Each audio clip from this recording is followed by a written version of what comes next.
கொல்லப்படுகிறார். பர்மாவிலே அப்படி இருக்கிறது.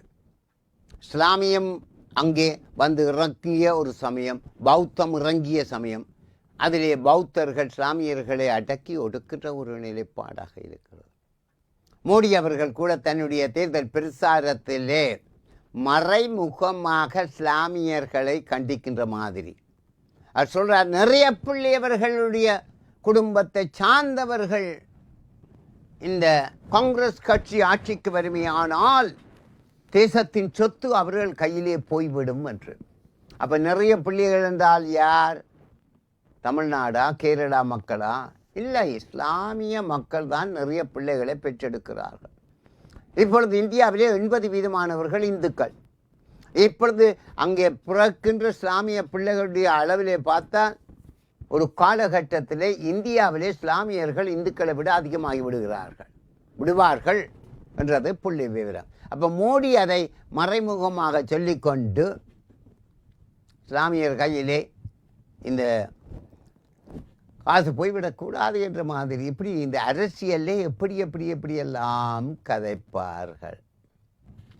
அதுக்கு விவத்தியே இல்லையா என்றது ஒரு வகையாக இருக்கிறது. அந்த ரீதியிலே தான் இலங்கையிலே கூட தமிழர்களை நசுக்குவதாக சில அரசியல்வாதிகள் சில கருத்துக்களை அவ்வப்போது விதைத்தும் வந்திருக்கிறார்கள். ஆகவே நான் சொன்ன மாதிரி இந்த வருடம் 40 தேர்தல்கள் நடக்கப் போகின்றதாக இருக்கிறது. அந்த வகையிலே இந்தியாவினுடைய தேர்தல் ஜூன் மாதம் 1ஆம் தேதி அளவிலே நிறைவாகி ஒரு 4-5 நாட்களிலே அந்த முடிவு வர இருக்கின்றது ஆகும். ஆனால் இருக்கிற நிலையிலே மோடி பலமாக இருக்கிறார்கள் என்று சொல்வதை விட காங்கிரஸ் பலவீனமாக இருக்கிறது என்று தான் பார்க்கலாம். இந்திய மக்கள் மத்தியிலே மோடி வந்து இந்திய கலாச்சார சமய பண்பாட்டு விழுமியங்களை முதன்மைப்படுத்துவது எங்கள் தார்மீக கடமை என்கிற போது காங்கிரஸ் கட்சியிலே ஒரு மேலத்தேச பாணியிலே அவர்கள் இதனை முதன்மைப்படுத்தாமல் இருந்தது என்பது இந்திய மக்கள் மத்தியிலே காங்கிரஸ் மேலே முந்தி இருந்த அவ்வளவு பெரிய அபிப்பிராயம் இல்லை. அது ஜவஹர்லால் நேருவாக இருக்கலாம், மகள் இந்திரா காந்தியாக இருக்கலாம்.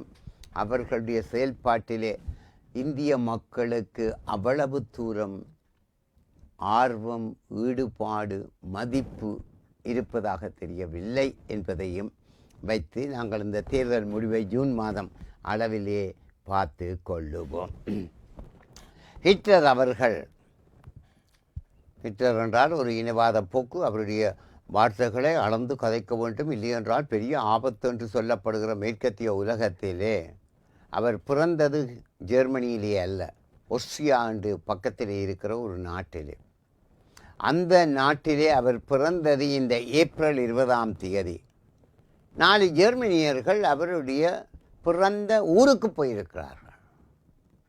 அவர்களுக்கும் சில தடைகள் விதிக்கப்பட்டு சட்ட நடவடிக்கைகள் எடுக்க வேணையா அங்கே போனீர்கள் சொன்னார்கள். எங்களுக்கு ஒரு அபிமானி, எங்களுடைய இலங்கை தமிழர் ஒருவர் தன்னுடைய பிள்ளைக்கு ஹிட்லர் என்ற பெயரையும் வைத்திருக்கிறார். அடோல்ஃப் ஹிட்லர் என்ற பெயரையும் வைத்திருக்கிறார். அவருக்கு ஹிட்லர் ஒரு விருப்பம்.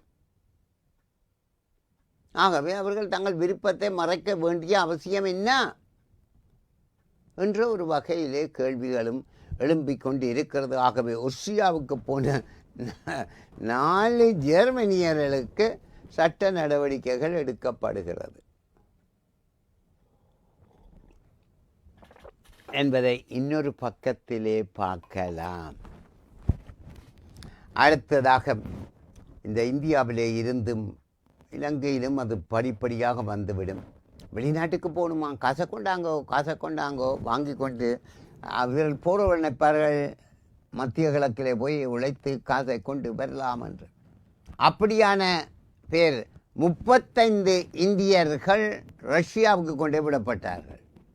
என்னடா இது மத்திய கிழக்கிலே அரபிக் மொழியிலே சலாம் அலைக்குமே காணவில்லையே என்று பிறகு பார்த்தால் ரஷ்யாவிலே வாங்கடா என்று சொல்லி அவர்களுக்கு இராணுவ பயிற்சியை கொடுத்து அவர்கள் இந்த உக்ரைன் யுத்தத்திலே ஈடுபட வைத்து விட்டார்கள். அதில் 2 இந்தியர்கள் இறந்து போனார்கள், கொல்லப்பட்டு விட்டார்.